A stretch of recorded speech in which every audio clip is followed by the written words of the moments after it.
Okay, good morning all of you. तो आज हम एक टॉपिक कवर करने जा रहे हैं, दैट इज़ वेक्टर्स।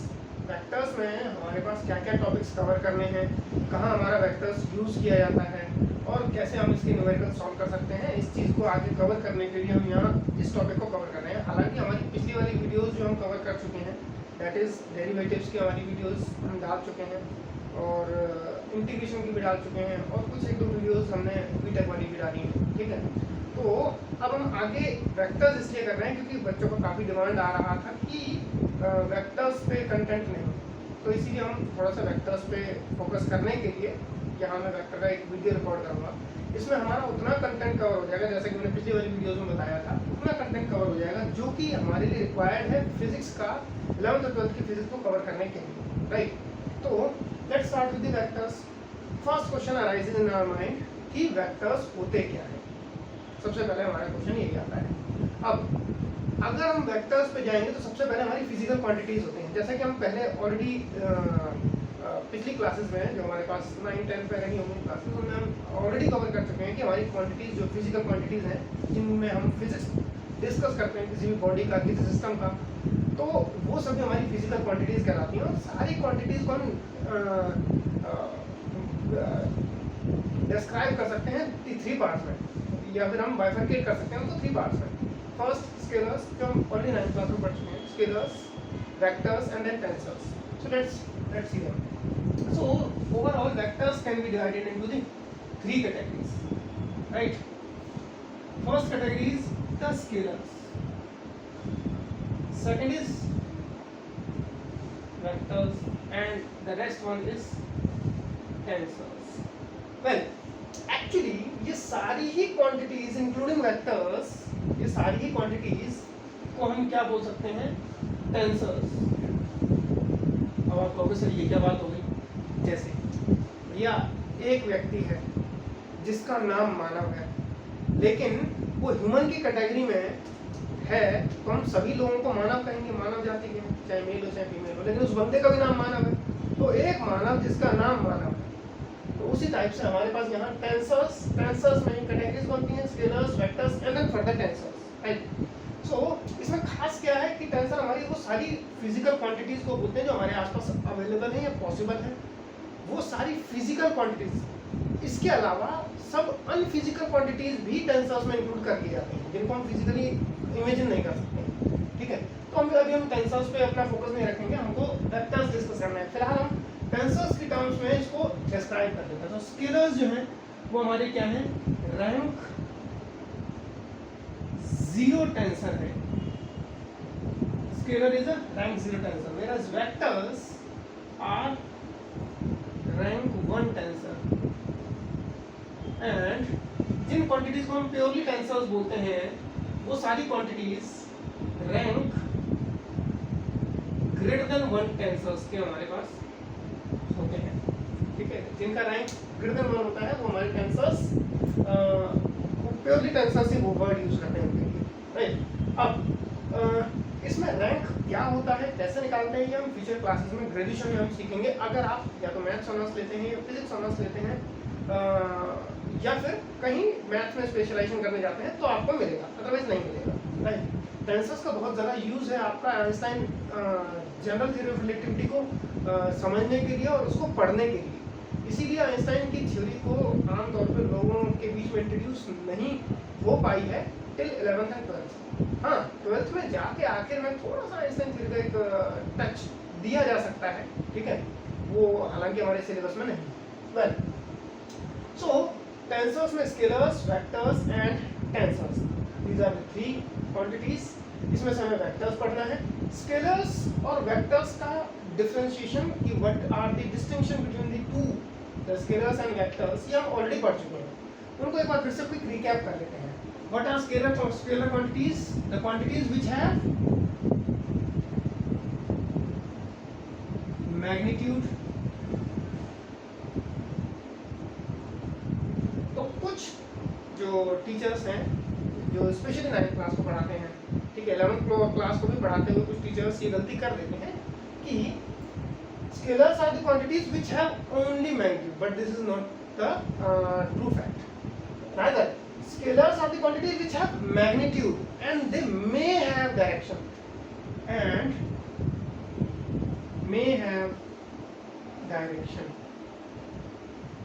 अब यहाँ कुछ लोग ये सोच सकते हैं कि सर तो गलत पढ़ा रहे हैं। एक बार आप जाकर सही कंटेंट को चेक कीजिए, you will get to know. जैसे हमारे पास कुछ स्केलर्स ऐसे हैं जिनमें डायरेक्शंस होती है, जैसे टाइम, एग्जांपल हमारा है टाइम, करंट, इलेक्ट्रिक करंट, तो एटसेट्रा। ये हमारी कुछ क्वांटिटीज हैं जिनमें डायरेक्शंस तो होती ही होती है but they are scalars, right. तो वो क्वांटिटीज जो जिनमें हमारे पास मैग्नीट्यूड होता है, डायरेक्शन हो सकती है, नहीं भी हो सकती है, श्योर नहीं। इसके अलावा अदर क्वांटिटीज जिनमें डायरेक्शंस नहीं होती हैं, कोई सेंस नहीं होता डायरेक्शन का, that is the mass, density and let's say length, speed etcetera. तो ये वाली हमारी वो क्वांटिटीज हैं जिनमें डायरेक्शन का कोई सेंस नहीं है हमें, ठीक है। अगर कोई बोलता है तो there is no sense of the directions. So this was all about the scalars. हालांकि इसमें सबसे डोमिनेंट चीज जो है वो है ये कि स्केलर्स को हम सिंपल न्यूमेरिकल अलजेब्रा से ऐड या सब्ट्रैक्ट कर सकते हैं। ये एक इंपॉर्टेंट फैक्ट है। इसमें स्केलर्स में हमारा न्यूमेरिकल अलजेब्रा फॉलो होता है। ये क्या होता है?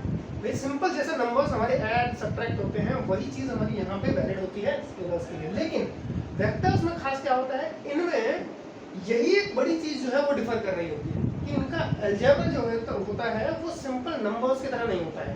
यानी वेक्टर्स में अगर आप 3 + 5 बोलेंगे तो वो आपका 8 हो सकता है और नहीं भी हो सकता है। तो इस चीज ये डिपेंडेंट है कि हमारे पास दोनों जो 3 और 5 मैग्नीट्यूड जो है वो किस डायरेक्शन में है, इस पर डिपेंड करते हैं, ठीक है।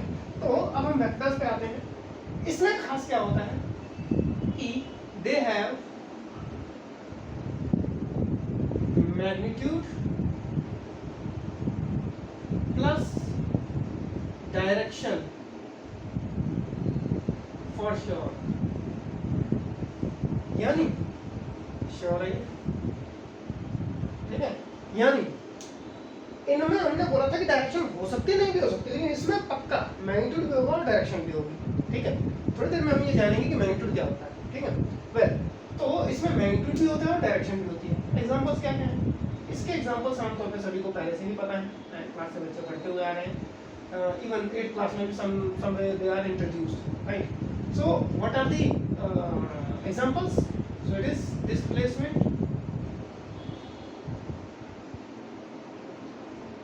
velocity, acceleration,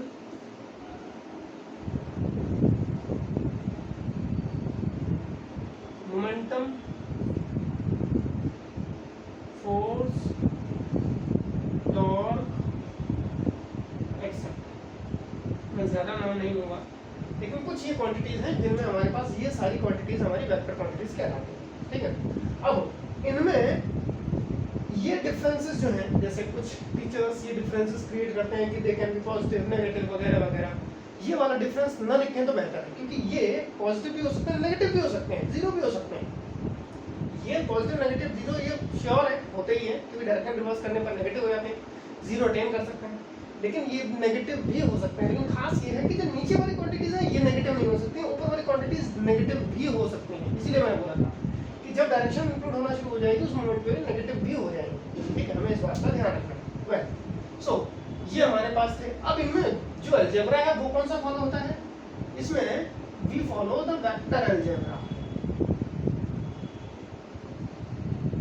vector algebra follow होता है इसमें। तो वेक्टर अलजेब्रा क्या है भैया? पैरेललोग्राम लॉ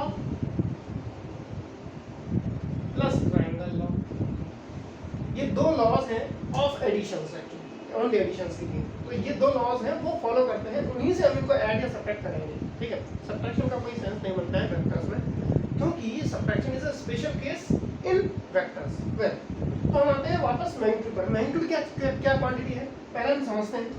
लेट्स से ऐसे कि मेरे पास एक फोर्स है, मेरे पास एक फोर्स है F,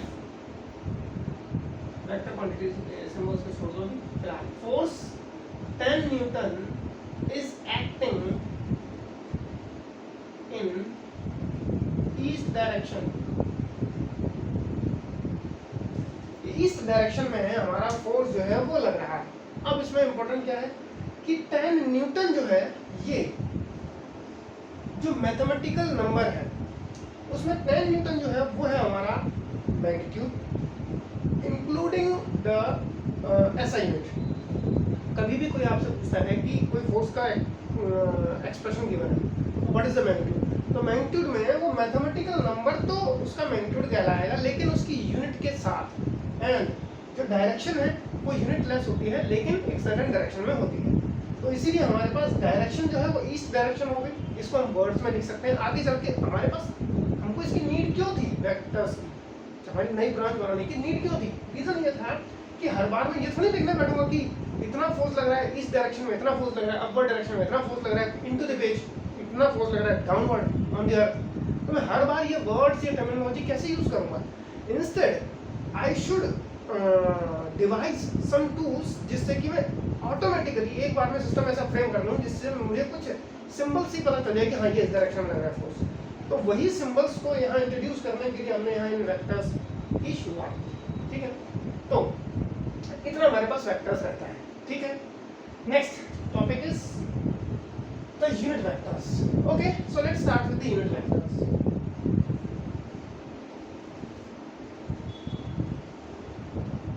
अब देखो यूनिट वेक्टर्स को करने से पहले हम इसकी नीड समझते हैं कि क्यों हमें यूनिट वेक्टर्स की जरूरत पड़ रही है। ठीक है, और क्या यूनिट वेक्टर्स होते हैं। वेल, पहले हम ये समझते हैं कि देखो अगर मेरे पास कहीं एक नंबर लाइन है, मैं पहले एक वन डायमेंशनल मोशन समझा।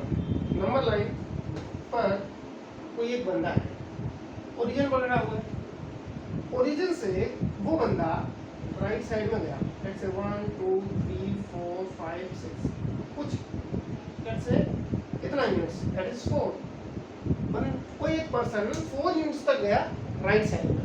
नाउ उसने वापस अपने आप को टर्न किया, डायरेक्शन को 180 डिग्री पर टर्न किया, and he came back to the let's say this position. From O he went to A and then come back to B. So now our question is कि initial position के respect में, question अगर ये है कि initial position के respect में वो पर्सन इस समय कहाँ पर है, तो आप इंस्टेंटली बता सकते हैं इस समय B पर है और B का कोऑर्डिनेट क्या होगा, -1 -2 और -3। तो -3 पर है, तो इसमें कोई आश्चर्य वाली बात नहीं है, तो -3 पर है, तो आप इजीली बता सकते हैं क्योंकि बंदा शुरू ही ओरिजिन से हुआ था।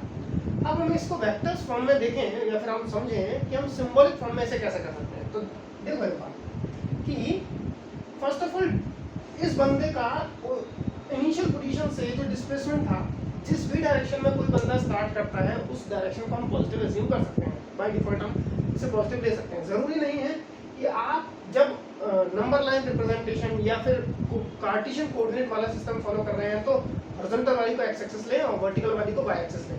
आप फ्लिप भी कर सकते हैं, लेकिन जब तक आप 10th क्लास में हैं या 11th या 12th में हैं, डू नॉट फ्लिप देम। जो ट्रेडिशनल मेथड चलता हुआ आ रहा है उसी को फॉलो करें, बिकॉज आमतौर पर टीचर्स जो हैं वो उस चीज़ को काट देते हैं। गलत नहीं है, लेकिन डिफॉल्ट लैंग्वेज को ही फॉलो करें तो बेहतर है। वेल ओके, सो अब मैंने क्या बोला कि अगर बंदा कहीं से निकलना शुरू करता है, किसी एक सर्टेन डायरेक्शन में जाता है, तो let's say he went to ए, तो जो डिस्प्लेसमेंट है उसको पॉजिटिव लिखिए, count it as positive. So OA displacement क्या होगा, positive 4। Now he came back, वापस रिवर्स कर गया, कितने स्टेप से रिवर्स कर गया, A B। लेकिन जस्ट अब यहाँ ध्यान रहे कि जिस मोमेंट पे आप जिस भी डायरेक्शन में निकले वो डायरेक्शन आपकी पॉजिटिव काउंट की जाएगी। जो मैंने यहाँ पॉजिटिव 4 ले लिया, जिस मोमेंट पे आपने अपनी डायरेक्शन रिवर्स कर दी 180 डिग्री से, यानी जिस डायरेक्शन में मूव कर रहे हो ठीक उसके ऑपोजिट मूव कर रहे हो, तो हर एक स्टेप को नेगेटिव लेते हुए चलना है। Each and every step will be reversed and will be counted as negative step. So यहाँ से 1 2 3 4 5 6 7, so there are 7 negative steps you have taken, right? So overall how much total steps, so total displacement will be OA plus AB। बंदा जिस path पे गया उस path को count करते जाओ, कंसिडरिंग एक इनिशियल डायरेक्शन के सारे पॉजिटिव और उसके ऑपोजिट वाले सारे नेगेटिव। इस चीज को अगर आप एज्यूम करके चलोगे, यू विल फाइंड कि हम एक सही रिजल्ट पर आते हैं। तो OA इज 4 प्लस का OB and AB is -7 and I ultimately I and up at -3, जो कि हमारा ओरिजिनल पोजीशन है। तो ये हम तब पा रहे जब हमने शुरू ही किया था ओरिजिन से। लेकिन क्या होगा अगर ओरिजिन से शुरू नहीं करेंगे? उस केस में हम इनका क्या कर सकते हैं? यहाँ मैंने सिंबल्स क्या फॉलो किए हैं, जस्ट प्लस और माइनस। कोई वेक्टर सिंबल्स जो हम आगे इंट्रोड्यूस करने वाले हैं वो यूज नहीं किए हैं, ठीक है, या फिर जो आपको स्कूल में पढ़ाए जाएंगे या पढ़ाए गए होंगे वो हमने यूज नहीं किए, प्लस माइनस यूज किए, तब भी हम सही रिजल्ट पर आ रहे हैं। लेकिन अब प्लस माइनस में भी अगर ये तो तब तक ठीक है, कोई दिक्कत नहीं, जब तक कि नंबर लाइन रिप्रेजेंटेशन में चल रहा है। लेकिन क्या होगा अगर मैं दो डायरेक्शन हो जाएंगी, एक नंबर लाइन ये होगी और एक नंबर लाइन वर्टिकल लेता हूँ, तो एक कार्टेशियन कोऑर्डिनेट हो जाएगा एक्स वाई सिस्टम। उस केस में मेरा x का डिस्टेंस अलग होगा, y का डिस्टेंस अलग होगा, फिर आप किसको किस में ऐड करोगे, तब वहाँ कंफ्यूजन होगा। इसीलिए हमें नए सिंबल्स की आवश्यकता पड़ती है एंड उसके लिए हम नए सिंबल्स यहाँ यूनिट वेक्टर से का इस्तेमाल करके निकाल देते हैं। तो what are unit vectors? Unit vectors are the directions along some specific direction.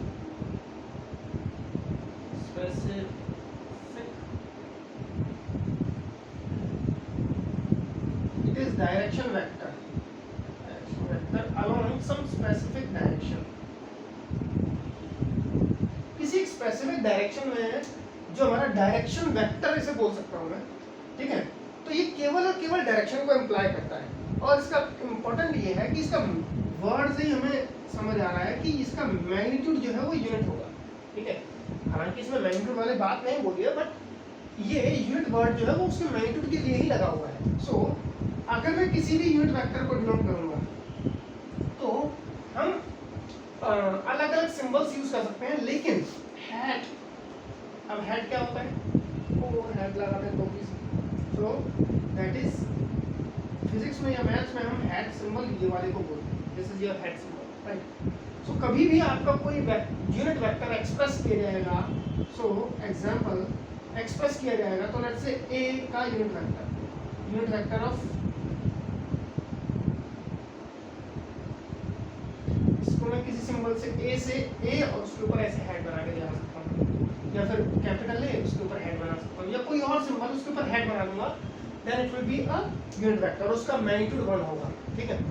अब हम मैग्नीट्यूड और सिंबॉलिक फॉर्म में मैग्नीट्यूड्स को कैसे रिप्रेजेंट करना है ये भी हम सीखेंगे। पहले यहाँ तक काम करते हैं। अब इसके बाद हमारे पास क्या आता है कि ये यूनिट वेक्टर्स जो है हम डिफाइन करते हैं।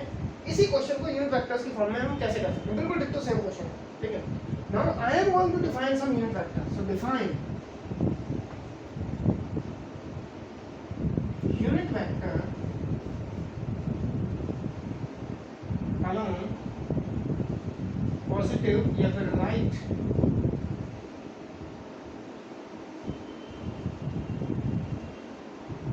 Side of O is I call it as I cap। तो यूनिट वेक्टर के लिए मैं कैप यूज करूंगा, तो मैंने एक सिंबल यूज कर लिया I के ऊपर कैप लगा दिया and it is positive if you are moving on to the right side, ठीक है।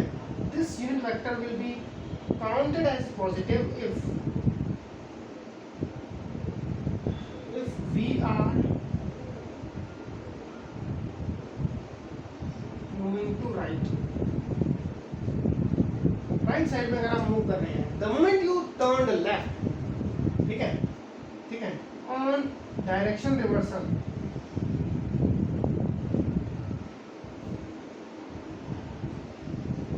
डायरेक्शन रिवर्स कर देने पे it will be counted as negative, that is minus का I कैप, समझे ना?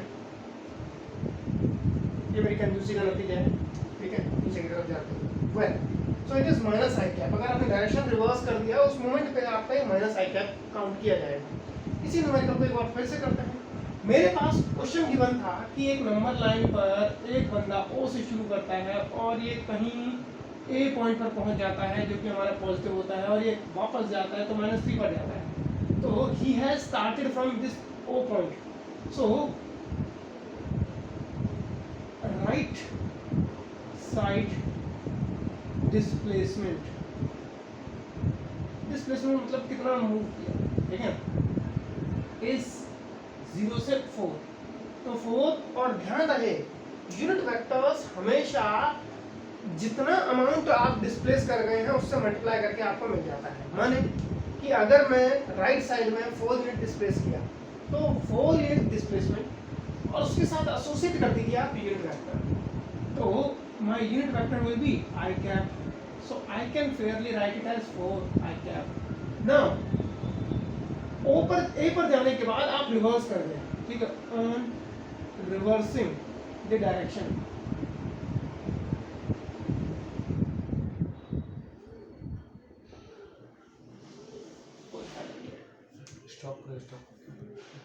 एडिट. ओके, सो यहाँ हमारे पास उसी सेम सिचुएशन में है. अगर मेरे पास कोई वो बंदा जो ए पर पहुंच चुका है, अब वो अपने आप को रिवर्स करेगा, अपनी डायरेक्शन को रिवर्स करेगा. On reversing the direction each step will be counted as negative.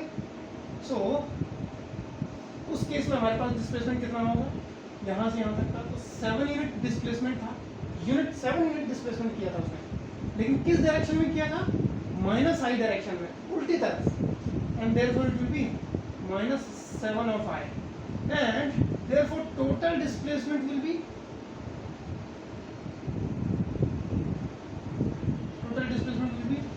4 times I plus -7 times I. ये है हमारे पास. तो इससे हमें क्या समझ आता है कि -3 times I. इसमें I हमें ये बता रहा है, अगर मैं इसको ध्यान से देखूँ, it is 3 times -I. तो it is very clear कि जो I वाला क्वांटिटी है इसके आगे का नेगेटिव साइन मैंने इसके साथ ले लिया है. इससे मुझे ये क्लियर हो रहा है कि -I डायरेक्शन में मैं हूँ इस समय प्रेजेंट टाइम पर. तो वो बंदा जो यहाँ से A से कहीं किसी सर्टेन डायरेक्शन में पॉजिटिव में गया होगा, फिर नेगेटिव में आया होगा और अल्टीमेटली एंड अप किया है इसने माइनस डायरेक्शन में. तो ये हमारे पास हम इस तरीके से सिचुएशन को फ्रेम कर सकते हैं, राइट. तो इस तरीके से हम वेक्टर्स का इस्तेमाल कर सकते हैं. अब हम वापस आते हैं कि ये जो यूनिट वेक्टर्स हैं जो मैंने अभी एक डायरेक्शन में लिया है वो हम कई डायरेक्शंस में ले सकते हैं. और उससे पहले हम एक बार जो इनके सिंबल्स हैं, सिंबल्स की टर्मिनोलॉजी को हम एक बार समझ लेते हैं. क्या है टर्मिनोलॉजी? देखिए, हम यहाँ मैग्नीट्यूड के लिए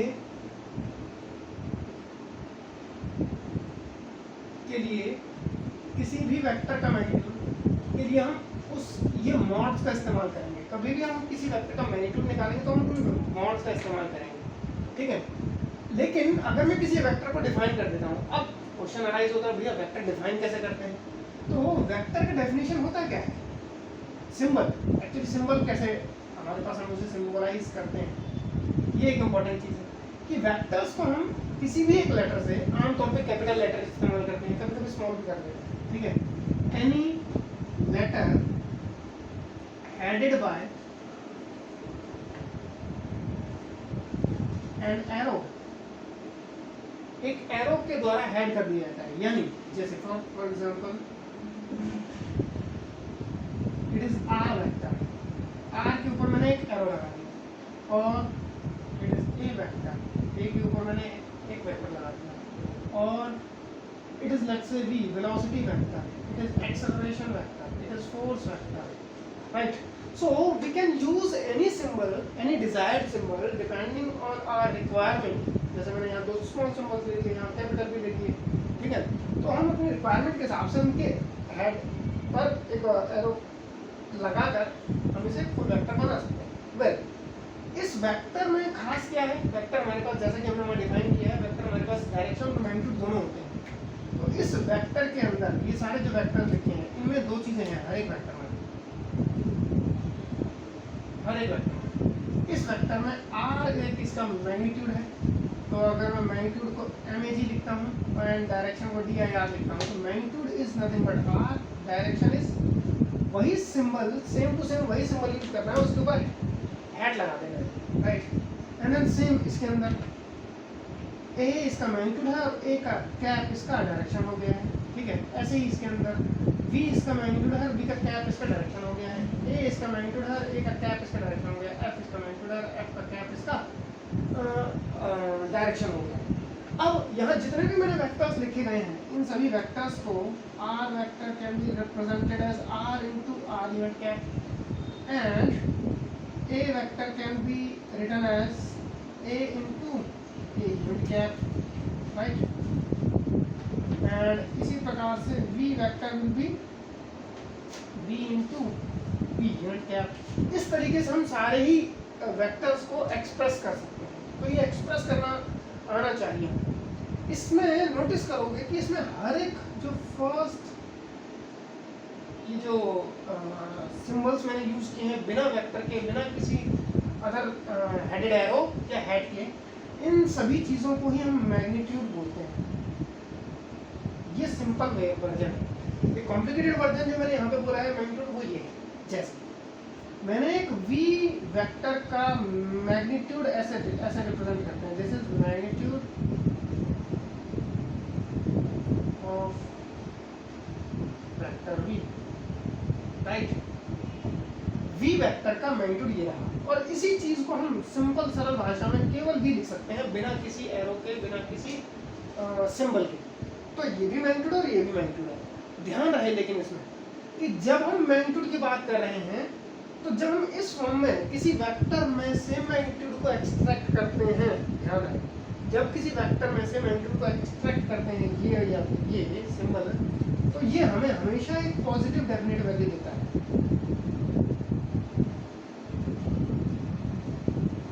तो इस बात का हमें ध्यान रखें। तो इससे हमें ये समझ आता है कि मैग्नीट्यूड को, किसी भी मैग्नीट्यूड को, वेक्टर को हम ऐसे लिख सकते हैं। पहले वेक्टर बनाओ और वेक्टर के दोनों तरफ मॉड सिंबल लगा दो। इसको मॉड सिंबल बोलते हैं। मॉड का मतलब होता है पॉजिटिव कर देने वाला एक फंक्शन, मॉड्यूलस फंक्शन, जो कि आप 11th क्लास में मैथ्स में पढ़ेंगे, ठीक है।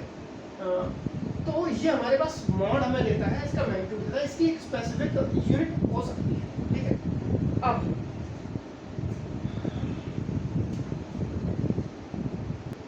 ठीक है, तो अब इसका आप स्क्रीनशॉट ले लीजिए, ठीक है। आगे हम प्रोसीड करते हैं और मैं इरेज करने जा रहा हूँ, ठीक है।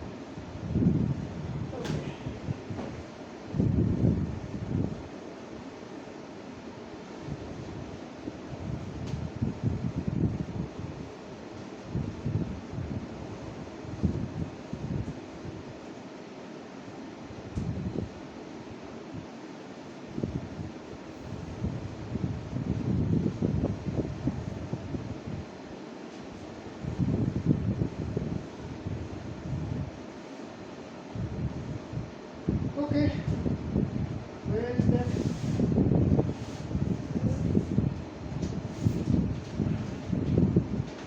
So next.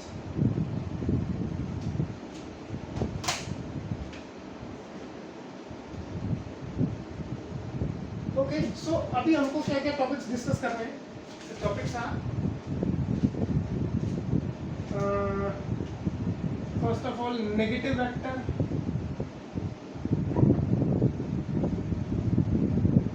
and then equal vector, co-initial vector,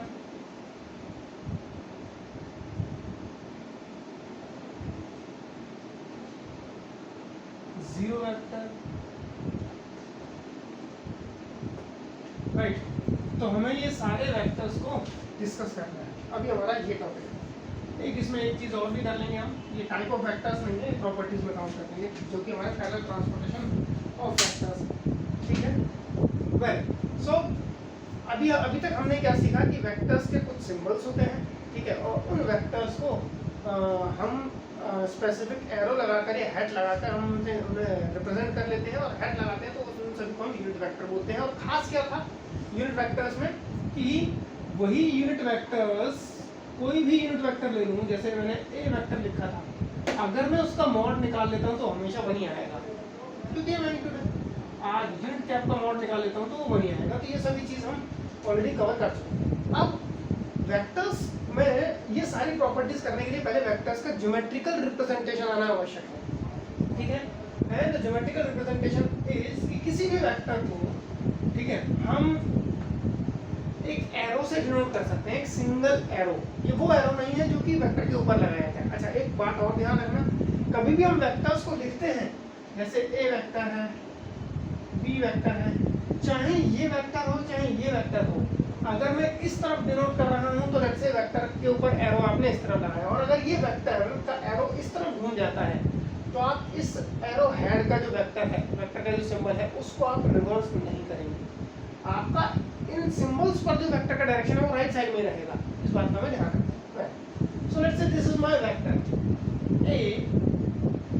अब इस पॉइंट को हम बोलते हैं टेल, इस पॉइंट को हम बोलते हैं हेड, ठीक है। इसका हेड मोहन है, सिर, एंड ये इसका टेल है। तो अब आगे और नॉन ऑनवर्ड ध्यान रखना है कि हम वेक्टर्स को कोशिश करेंगे ज्योमेट्रिकली रिप्रेजेंट करने की, जिसमें कि हमें थोड़ा सा एक सेंस मिलता है कि हाँ ये वेक्टर इस डायरेक्शन में है, और उनके बीच में कुछ सडन डायरेक्शंस या एंगल्स हमारे पास कुछ हो सकते हैं। उन सभी चीज़ों को डिस्कस करने के लिए हम इन सभी ज्योमेट्रिकल रिप्रेजेंटेशन का इस्तेमाल कर रहे हैं, ठीक है। क्योंकि हम बोलकर काम नहीं चला सकते हैं, हम ज़्यादा से ज़्यादा सिंबल्स का इस्तेमाल करना चाहते हैं, so that I can express. क्योंकि आमतौर पे ये आपको भी पता है कि मैंने कोई नॉलेज एब्जॉर्ब करी या मैंने कोई नई चीज़ या नई डिस्कवरी करी, तो उसको नई जनरेशन को देने के लिए कुछ सिंबल्स की फॉर्म में मुझे छोड़ के जाना पड़ेगा, इसीलिए हम इन चीज़ों का इस्तेमाल कर रहे हैं। वेल, सो ये जो वेक्टर है, इस वेक्टर का टोटल लेंथ, ये this is the length of vector. अब एक चीज़ का ध्यान रखना कि वेक्टर का जो लेंथ होता है वो उसका यूनिट जो है, लेंथ का यूनिट इज मीटर्स, लेकिन यहाँ इस वेक्टर की लेंथ का जो यूनिट है वो उस वेक्टर की क्वांटिटी की यूनिट पे डिपेंड करता है। यानी length of vector here, the length of vector is equal to the magnitude of quantity. जिस क्वांटिटी का ये वेक्टर रिप्रेजेंट किया गया है उस क्वांटिटी का उस फिजिकल क्वांटिटी के मैग्नीट्यूड को ये लेंथ ऑफ वेक्टर डिनोट करता है। तो अगर मैं ये लिखता हूँ, या फिर मैं अगर मेरी डिमांड होती है कि लेट्स से ये एक एक्सेलरेशन वेक्टर रहा होता, और मैंने बोला कि अब मेरे को डिजाइन करना है सेम डायरेक्शन में एक और नया एक्सेलरेशन वेक्टर, लेकिन उसका मैग्नीट्यूड जो है वो केवल हाफ, उस केस में इसकी लेंथ का हाफ वेक्टर आप जनरेट कर दीजिए ऐसे, तो इसका मैग्नीट्यूड जो होगा वो डायरेक्टली a/2 हो जाएगा, ठीक है। तो इससे हमें ये फायदा रहता है कि लेंथ ऑफ वेक्टर जो है वो मैग्नीट्यूड को इम्प्लाई करता है, इसीलिए हम इसकी लेंथ का ठीक आधा वेक्टर हम बना देंगे तो वो इसका आधा वेक्टर बन जाएगा, और क्योंकि सेम डायरेक्शन में है तो ये हमारे पास वेक्टर सेम सिंबल से हम इस्तेमाल कर सकते हैं, सेम सिंबल का हम इस्तेमाल कर सकते हैं। तो ये हमारे ज्योमेट्रिक रिप्रेजेंटेशन के बाद अब हमारे पास आता है what are the negative vectors. तो नेगेटिव वेक्टर्स या ये सारे वेक्टर्स हमेशा किसी एक वेक्टर के रिलेटिव होते हैं, ठीक है। तो रिलेटिव वेक्टर्स हैं। तो मैंने सबसे पहले एक वेक्टर ड्रॉ किया which is let's say A vector. इस ए वेक्टर का नेगेटिव वेक्टर क्या होगा? वो वेक्टर होगा ठीक इसके ऑपोजिट। नेगेटिव सिंबल का मतलब ही है कि ऑपोजिट डायरेक्शन, ठीक है। तो ठीक इसके ऑपोजिट मैंने एक वेक्टर ड्रॉ किया है, इसके ऑपोजिट। अब आप कहोगे सर ऑपोजिट है तो आप ऑपोजिट तो ऐसे भी ड्रॉ कर सकते थे। नो, ऑपोजिट का मतलब होता है जिस डायरेक्शन में है ठीक उसी डायरेक्शन का ऑपोजिट। तो अगर ये किसी एक इंक्लाइंड डायरेक्शन में है विद द हॉरिजॉन्टल, तो उसी इंक्लाइंड डायरेक्शन पर ही हमें ऑपोजिट वेक्टर भी लेना है। ध्यान रहे ये वेक्टर और ये वेक्टर में केवल एक ही चीज का अंतर रह गया है। नेगेटिव वेक्टर चाहिए था, इसी का एक नेगेटिव वेक्टर चाहिए था, तो मैं इसको लिख देता हूँ लेट्स से ए वेक्टर। तो ये नेगेटिव साइन लगा है इसके आगे, तो जो इसका मैग्नीट्यूड है वो इसका मैग्नीट्यूड है, लेकिन जो इसकी डायरेक्शन है उसकी डायरेक्शन का रिवर्स है। तो नेगेटिव सिंबल हमें ये इम्प्लाई करता है। आगे चल के फ्यूचर में हम बहुत सारे ऐसे सिंबल्स की आवश्यकता पड़ेगी कि नेगेटिव सिंबल क्या इम्प्लाई कर रहा है, ठीक है। वेल, तो this is your negative vector. अब हम क्या करते हैं कि ये जो नेगेटिव वेक्टर है, अगर मैं मान लेता हूँ कि इसको मैं किसी एक नए वेक्टर से बी वेक्टर से डिनोट कर देता हूँ, तो this B vector is called negative of A vector and A vector is called negative of B vector. हमें ये बात समझ आनी चाहिए। इसके बाद हमारे पास आता है this was the first property. Second, the equal vectors. Let's say this is my A vector and I have another vector, let's say B vector. यहाँ से जो पड़ गया यहाँ बना सकते हैं, right. So this is my B vector. Remember, this vector is parallel to this vector. अब पैरेलल होने से क्या फायदा होता है, डायरेक्शन सेम हो जाती है। जैसे let's say this is my east direction, this is west direction, this is towards you, it is north direction, and the south direction is into the board. In that case जितने भी लोग खड़े होंगे, चाहे मैं बोर्ड के इस तरफ खड़ा हुआ, एक बंदा मेरे आगे खड़ा हुआ है, एक बंदा मेरे साइड में खड़ा हुआ है, एक बंदा और दूर खड़ा हुआ है, अगर सबका फेस इस तरफ है तो all the people which are facing towards this direction will be the east direction, right? तो चाहे वो किसी भी तरीके से पैरेलल शिफ्टेड हो गया, हाँ ध्यान रहे उनका जो फेस है वो इस तरफ ही होना चाहिए, फेस इधर करना हो। तो जैसे ये वेक्टर है, इसका फेस भी इसी डायरेक्शन में होना चाहिए, ठीक है। तो in that case direction of both will be same, इस बात का हमें ध्यान रखना है। तो दोनों का डायरेक्शन सेम। अब मैंने बोला क्या था कि भाई मुझे डिजायर्ड है इक्वल वेक्टर, ठीक है, ऐसा कहते हैं मेरे को डिजायर्ड है इक्वल वेक्टर। इक्वल वेक्टर के लिए मैंने क्या किया, let's say my B is another vector, right. अब इन ए और बी में कुछ रिलेशनशिप सेटिस्फाई करेंगी, कुछ कंडीशंस जो है वो सेटिस्फाई करेंगी, तभी मैं कहूँगा कि ए और बी हमारे इक्वल वेक्टर्स होंगे। वो क्या कंडीशन है, सबसे पहला मैग्नीट्यूड,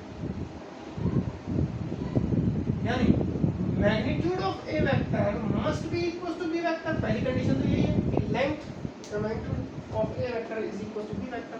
दूसरी बात कि वेक्टर इस पहले वाले वेक्टर का जो डायरेक्शन है वही डायरेक्शन भी दूसरे वाले वेक्टर की भी होनी चाहिए। तभी हम बोलेंगे these are the two conditions, these two are necessary conditions, these two are necessary conditions. दोनों में से एक भी वायलेट कर दे तो मान लेता हूं कि ये वेक्टर और ये वेक्टर का लेंथ सेम है, यानी मैग्नीट्यूड सेम है और स्लाइटली टिल्टेड है, then these two vectors will no longer be equal vectors, ठीक है। इस बात का हमें ध्यान रखना है। Now co-initial vectors,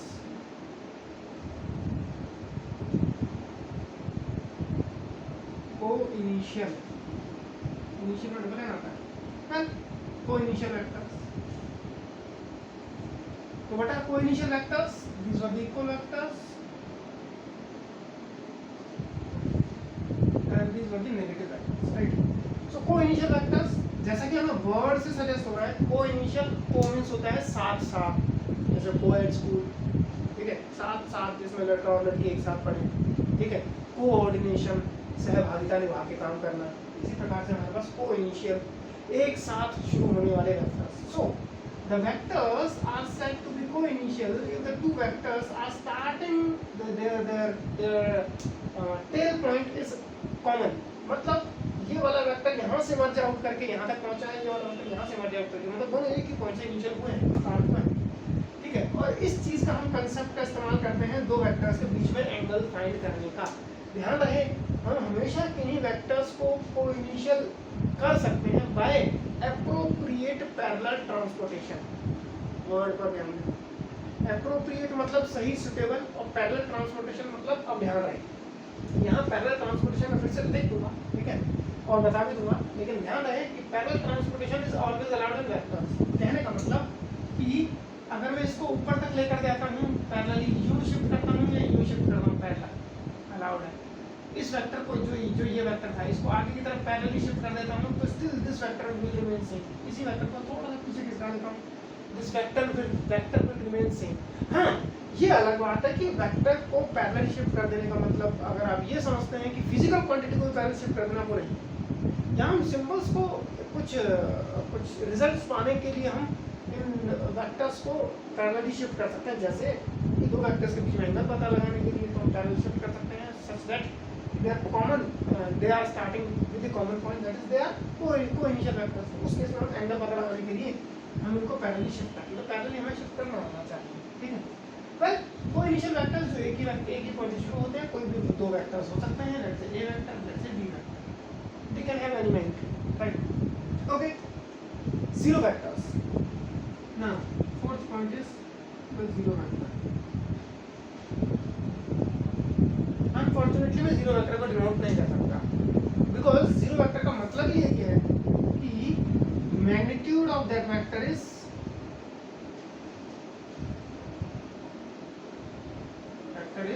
zero. उस वेक्टर का मैग्नीट्यूड ही जीरो है, इसीलिए हम इसे जीरो वेक्टर्स बोलते हैं, ठीक है, ओके। बट इसकी डायरेक्शन होती है, फाइनाइट डायरेक्शन होती है। और डायरेक्शन कौन सी होती है, कैसे पता चलेगा? जिसका मैग्नीट्यूड 0 है उसकी डायरेक्शन कैसे पता चलेगी?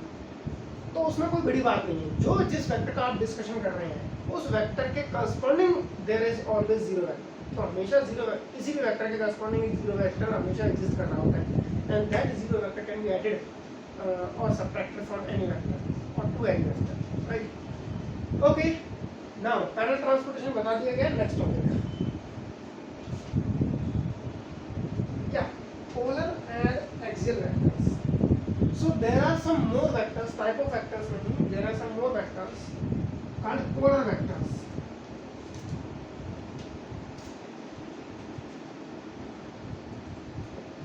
पोलर वेक्टर्स, जिन जिन वेक्टर्स को मैंने अभी तक रिप्रेजेंट किया है वो सभी पोलर वेक्टर्स हैं। जितने भी मैंने अभी तक क्वांटिटीज लिखी थी एक्सेप्ट टॉर्क, वो सभी पोलर वेक्टर्स हैं।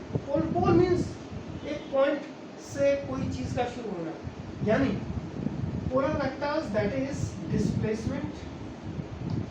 पहला एग्जांपल समझते हैं, फिर थोड़ा ज़्यादा इजी रहता है। Velocity, acceleration, force, momentum etcetera. जिनमें की खास क्या होता है कि these vectors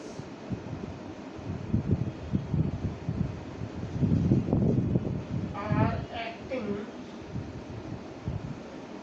on a point along direction of vector।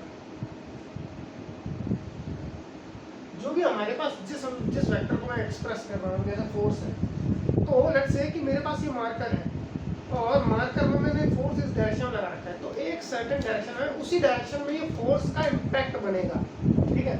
तो ये हमारे पास पोलर वेक्टर्स जो होते हैं वो किसी एक इनिशियल पॉइंट होता है हमारे पास जिससे वो स्टार्ट होके वो ओरिजिनेट हो रहे होते हैं। इसके अलावा हमारे पास आते हैं दूसरे वेक्टर्स, आप इसको एग्जांपल से ज़्यादा अच्छे समझो। दूसरे वेक्टर्स आते हैं एक्सियल वेक्टर्स, यानी उनमें कोई एक्सिस होती है। अब एक्सिस है, एक्सिस हम तभी लेकर आते हैं जब रोटेशन करनी होती है, और पोल्स हम तब बनाते हैं जब हमें ये इसका पोल होकर पोल से इनिशिएट करते हैं, ठीक है? तो एक्सियल वेक्टर्स या फिर sometimes we call them pseudo vectors, right? तो इनके एग्जांपल्स क्या क्या हैं? All the rotating vectors, all the rotating, like angular momentum,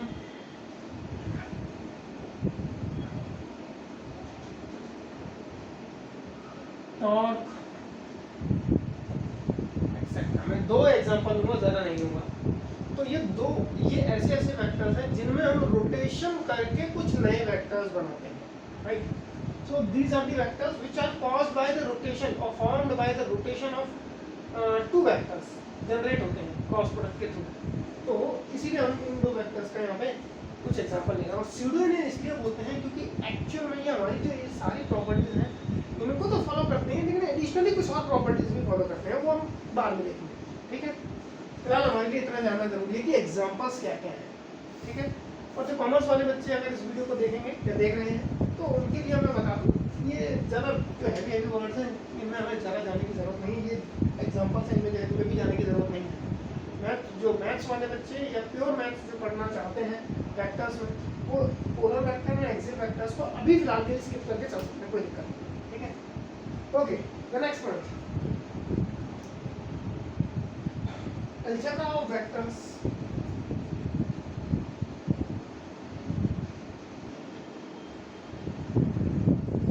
algebra of vectors and what are the algebra, वो हम एक बार कॉमन लिख लेते हैं। सबसे पहला है स्केलर मल्टीप्लिकेशन,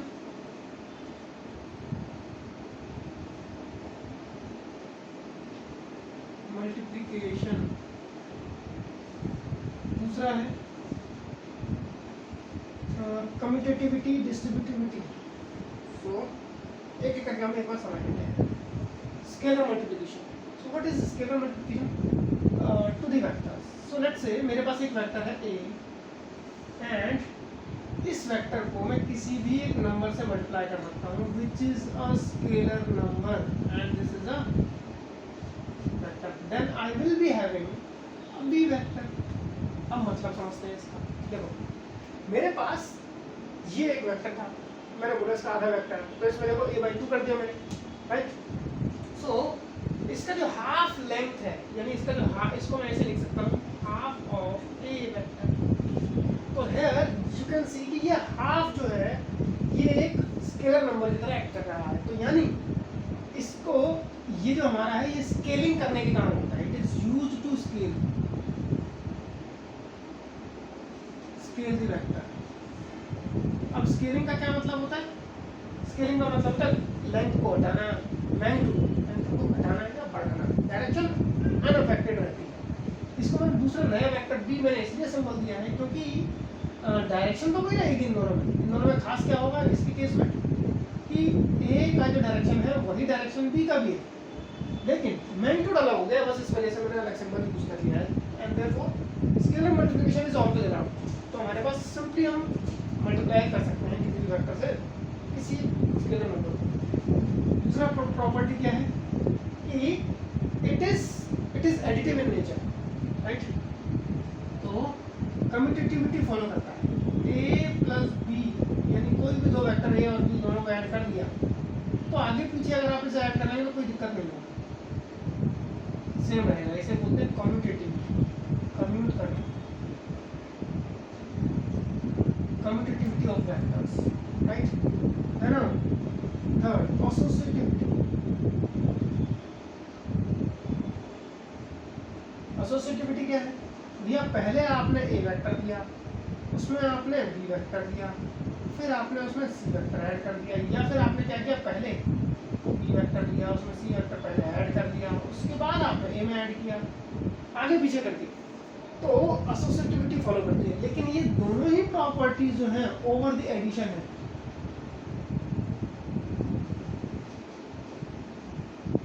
ठीक है, एडिशन पर फॉलो करती है। यानी कम्यूटेटिव है ओवर द एडिशन, यानी एडिशन जब वहाँ होगा तो आगे पीछे किया जा सकता है। ऐसी एसोसिएटिव होती हैं अगर हम एडिशन कर रहे हैं। बाकी हम प्रॉपर्टी सब्ट्रैक्शन में कम्यूटेटिव नहीं होता है, ठीक है। ऐसे ही हमारे पास मल्टीप्लिकेशन वगैरह में भी कम्यूटेटिव नहीं होता है, ऑलवेज हम आगे चल के देखेंगे, ठीक है भाई।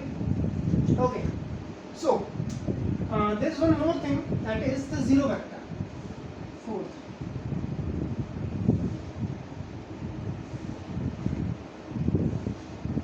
जीरो वेक्टर हम किसी भी वेक्टर में ऐड कर सकते हैं, जैसे कि मेरे पास एक वेक्टर है a, I can always write a plus null vector. By the way, this zero vector is also called null vector या वॉइड वेक्टर। वैसे वॉइड बहुत ही कम इस्तेमाल होता है, नल वेक्टर इस्तेमाल किया जाता है। तो जीरो वेक्टर हम कभी भी किसी भी वेक्टर में एक एडेड मान सकते हैं, and then we can follow the properties, right? Now we move on to the resolution of vectors. अब वेक्टर्स के रेजोल्यूशन करने के लिए हम कार्टेशियन कोऑर्डिनेट की ही बात करें। तो पहले हम वेक्टर्स के रेजोल्यूशन के लिए कार्टेशियन कोऑर्डिनेट को फ्रेम कर लेते हैं। टिल देन आप इसका स्क्रीनशॉट ले लीजिए, मैं इसे राइट साइड से रेज कर दूंगा।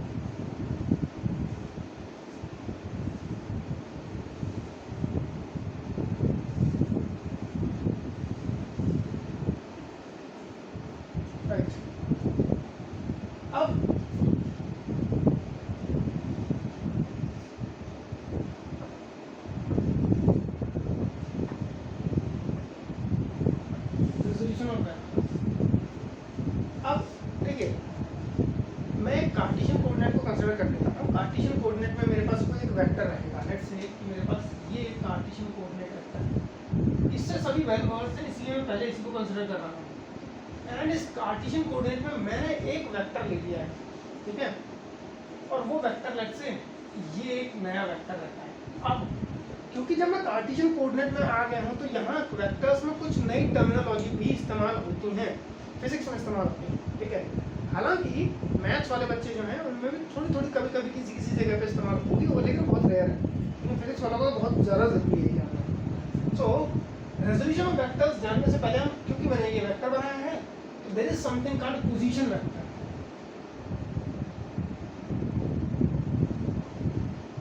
पोजीशन वेक्टर क्या होता है? वो vector, the vector which starts from origin, वो वेक्टर जो ओरिजिन से स्टार्ट होता है उसको हम हमेशा एक पोजीशन वेक्टर बोलते हैं। अब यहाँ हमारे पास कुछ सिंबॉलिक फॉर्म भी आती है कि किसी एक वेक्टर को, जैसे मैंने ए वेक्टर से डिनोट किया, मैंने बोला था भैया मैं एक वेक्टर को ए से डिनोट कर सकता हूँ, तो किसी एक वेक्टर को मैं एक लेटर से भी डिनोट कर सकता हूँ, दो लेटर से भी डिनोट कर सकता हूँ, इवन समटाइम्स 3 लेटर से भी, लेकिन हम 2 पे स्टिक करेंगे। तो एक वेक्टर को ए से डिनोट कर सकते हैं और 2 लेटर से भी। अब कहोगे कैसे? ये मेरा एक ए वेक्टर ए रहा, इसको मैंने ओ बोल दिया, ये पॉइंट जो था उसे पी बोल दिया। सो अगर आप ध्यान से देखेंगे तो this a vector is nothing but O P distance, O P is the length, and इसके ऊपर मैं एक एरो बना देता हूँ। So this O P vector and this is A vector, दोनों सेम ही चीजें हैं, लेकिन ये वो फॉर्म है जिसमें कि हम वेक्टर को फुल फ्लैश फॉर्म में सिंबल से रिप्रेजेंट करके चल रहे हैं, और ये एंड एन इनिशियल पॉइंट की फॉर्म में हमारे पास वेक्टर्स बना हुआ है। सो इसमें ये वाला जो फर्स्ट लेटर है और जो लास्ट लेटर है, ये this is tail and this is head. तो ध्यान रखना, अगर आप कभी भी ओपी लिख रहे हैं, इससे ऑटोमेटिकली आपके पास ओ ये हो जाएगा और पी की तरफ वेक्टर जाएगा। अगर आपने गलती से पीओ लिख दिया तो मींस, अगर आपने गलती से पीओ ऐसे लिख दिया तो एरो जो है, एरो हेड जो वेक्टर का रहेगा वो ओ की तरफ आएगा, यानी ऊपर से नीचे की तरफ। उस केस में हम इसे पोजीशन वेक्टर नहीं बोलेंगे। तो वो वेक्टर जो स्टार्ट होता है ओरिजिन से, तो अगर मैं रिवर्स कर दूं तो ओरिजिन से स्टार्ट तो होगा ही नहीं, तो वो सिचुएशन एक गलत क्रिएट हो जाएगी।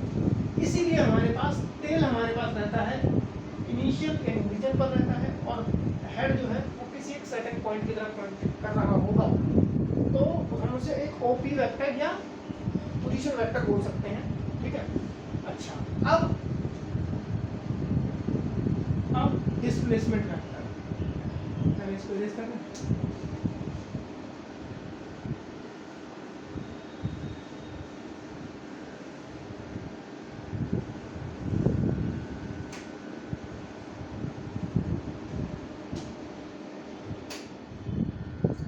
Well, so there is something called displacement vector.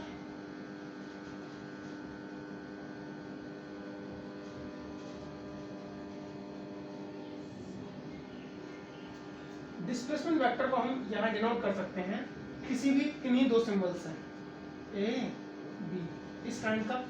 यानी इसमें खास क्या है कि इनिशियल पॉइंट ये है और फाइनल पॉइंट ये है, बस ये एक स्पेशल रहता है इसमें, ए और बी। ठीक है, तो डिस्प्लेसमेंट वेक्टर हमारे पास किसी भी वेक्टर को हम डिस्प्लेसमेंट वेक्टर बोल सकते हैं जिसमें कि एक हमारा इनिशियल पॉइंट और दूसरा फाइनल पॉइंट की तरफ डायरेक्ट होता है। यानी कोई भी रैंडम वेक्टर जो मैं यहाँ पे ऐसे डिनोट कर दूंगा, ये वेक्टर हो गया, ये हो गया, किसी एक सर्टेन डायरेक्शन में हो गया, this all are my displacement vectors. इसमें खास यही है कि दोनों रैंडम पॉइंट से शुरू होके, मतलब किसी एक रैंडम पॉइंट से शुरू होकर दूसरे रैंडम पॉइंट पे टर्मिनेट कर जाता है एक वेक्टर। ठीक है, सो रैंडमली अगर मैं इसे ए और बी लिख देता हूँ, then this A B vector is my displacement vector.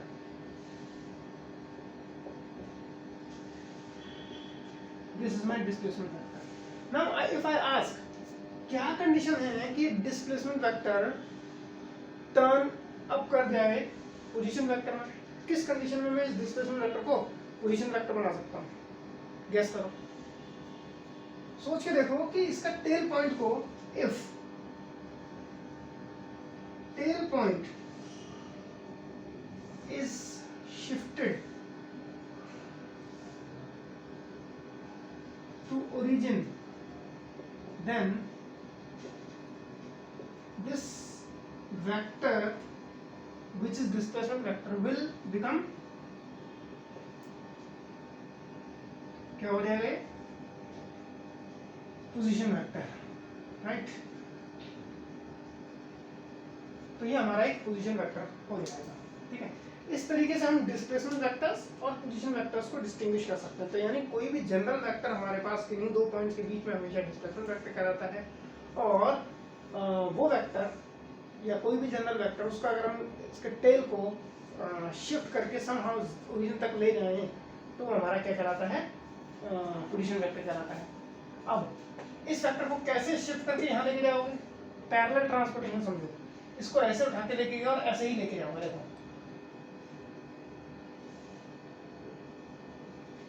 Direction same होनी चाहिए आपकी, ये ठीक है। जो इसका है बिल्कुल उसी जगह मैंने ले आके चला गया। ये वाला वेक्टर कैसे जाएगा, ठीक इसी के पैरेलल, दिस। तो ये वेक्टर के पैरेलल है ये वाला वेक्टर, इसको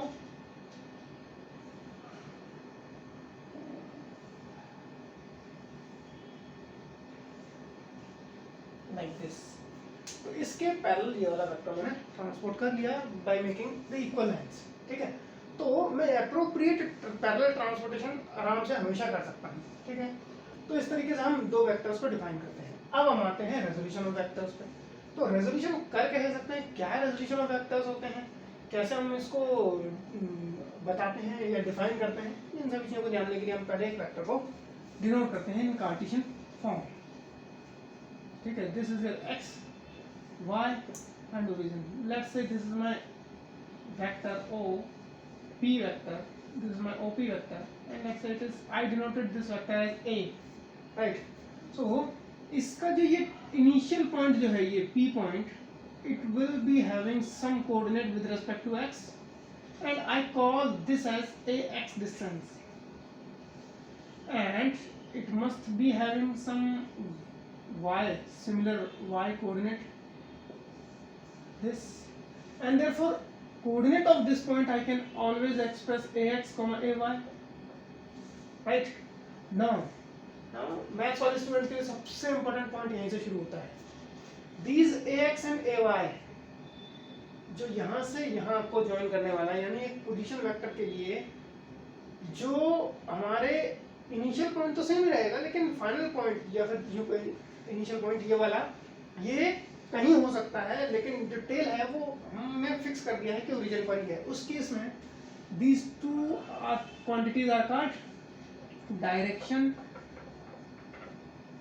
ratios. Please be careful, direction ratios बोलते हैं। Whereas in physics these are called component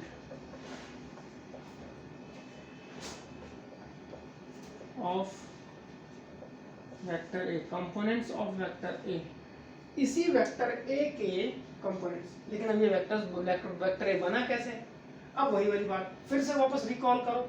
अब हम यहाँ डिफाइन करने के लिए आए, क्योंकि हम पोजीशन और यूनिट वेक्टर्स वगैरह की बात कर रहे हैं, तो हम बाकी अदर जो डायरेक्शंस हैं, जैसे हमने आई कैप जो डिफाइन किया था यूनिट वेक्टर, वो हमने एक्स एक्सिस के लिए डिफाइन किया था, ऐसे वाई एक्सिस वगैरह के लिए भी होगा। सो प्लीज बी केयरफुल कि यूनिट वेक्टर्स जो हमारे पास होते हैं in Cartesian coordinate,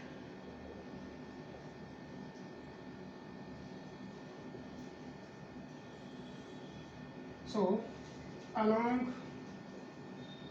positive x it is positive I, along positive y positive j, along positive z positive k. These are the symbols that we will use in the future classes, right? Okay, so x की direction में हमारे पास एक आई cap बन चुका है, तो इस vector को मैं कैसे एक्सप्रेस कर सकता हूँ, वेक्टर फॉर्म में ही। यानी ये वेक्टर जो है it is why we call this as component. Component क्या होता है, किसी चीज के भाग, किसी चीज के पार्ट्स। तो इस वेक्टर ए के दो पार्ट्स हैं, एक पार्ट ये है, एक पार्ट ये है। सो along x direction it is ax along x direction vector symbol, magnitude तो है ही वेक्टर सिंबल के साथ। अब along y direction amount of y is ay along j direction, जो मैंने यहाँ एज्यूम किया है, ठीक है।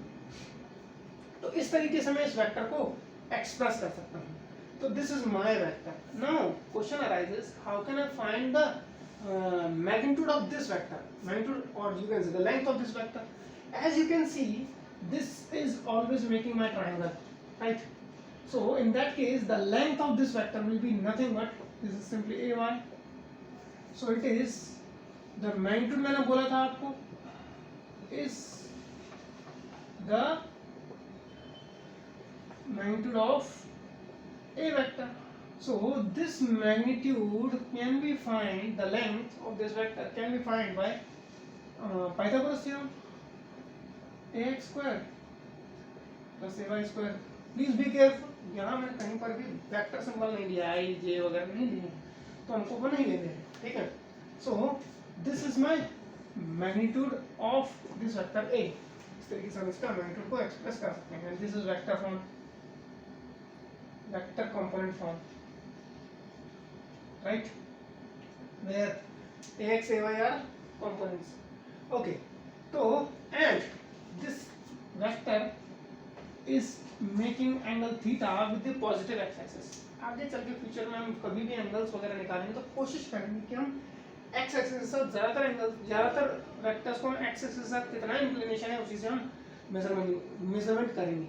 एंड ध्यान रहे, पॉजिटिव x डायरेक्शन की ही हम बात कर रहे हैं, न कि नेगेटिव x डायरेक्शन की हम बात कर रहे हैं, ठीक है. हमें इस बात का ध्यान रखना है. ओके, तो फिलहाल यहाँ तक का नोट डाउन कर लीजिए, मैं इरेज करने जाऊँगा, ठीक है. नेक्स्ट टॉपिक इज कंपोनेंट्स हो गया है, डायरेक्शन कोसाइंस, और बता देते हैं डायरेक्शन कोसाइंस क्या होते हैं. Well, there is something called, अच्छा, डायरेक्शन रेशियोज, हम वर्ड्स पर ध्यान देना है. There are two things, direction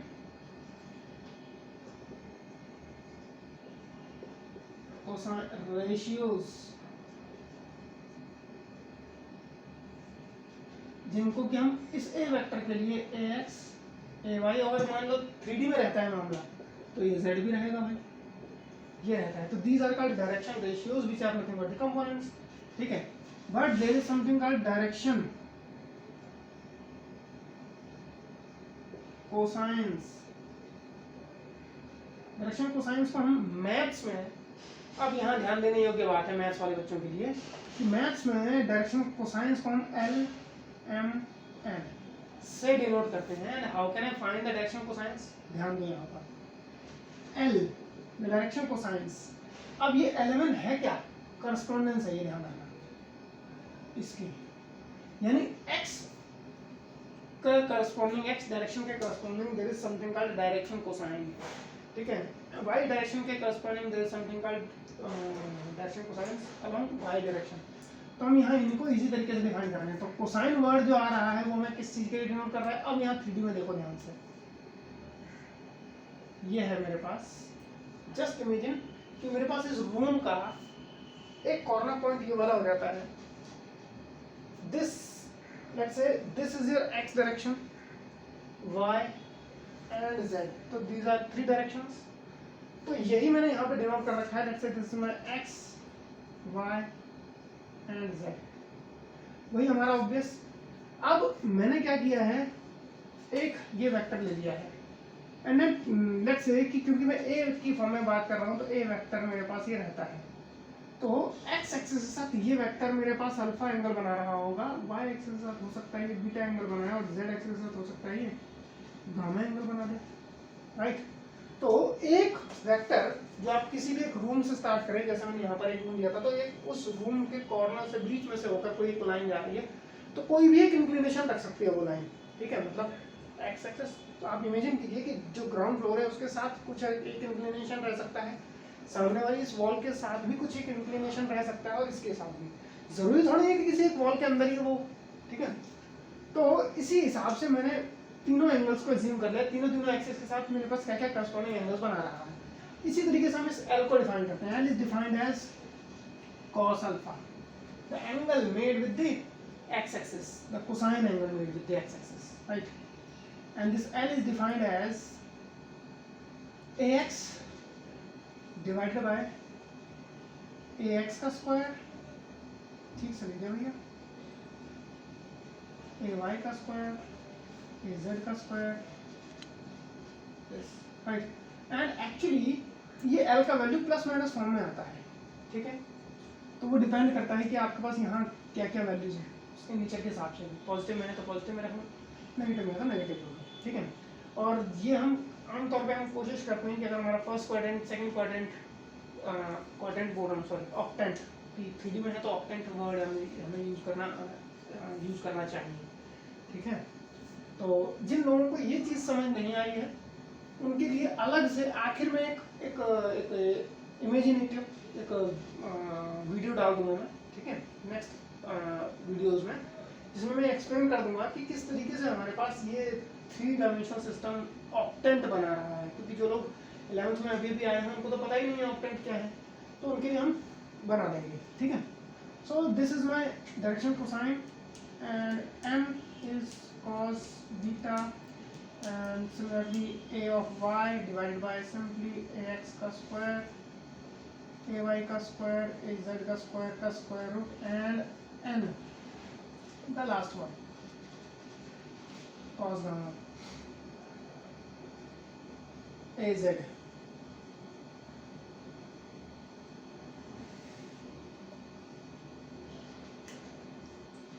इस तरीके से है।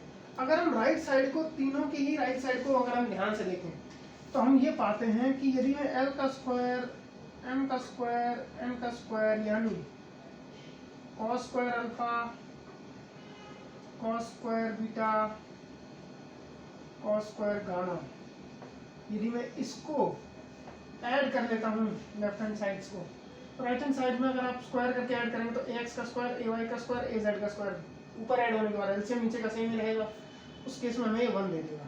तो ये प्रॉपर्टी हमारी होल्ड करती है, L square M square N square is equal to 1। तो ध्यान रखना है, मैथ्स वाले बच्चों के लिए ये वाला पोर्शन तो बहुत महत्वपूर्ण है, इस पर बेस्ड क्वेश्चन बहुत सारे आने वाले हैं, ठीक है। ओके, सो देखते हैं हमारा और क्या कंटेंट रह गया है। रेजोल्यूशन ऑफ वेक्टर्स, इसके अलावा फिर हमारे पास है पैरेललोग्राम, लॉ ऑफ एडिशन। अब हम थोड़ा सा कंफर्टेबल सिचुएशन में आ गए हैं कि हम इजीली डील कर सकें और बाकी चीज़ों को डिराइव कर सकें, कुछ लॉज को, parallelogram law and triangle law of vectors, इन सभी चीज़ों को, और इसके अलावा क्रॉस प्रोडक्ट, डॉट प्रोडक्ट। तो ये हम करेंगे नेक्स्ट वीडियो में। Till then good bye.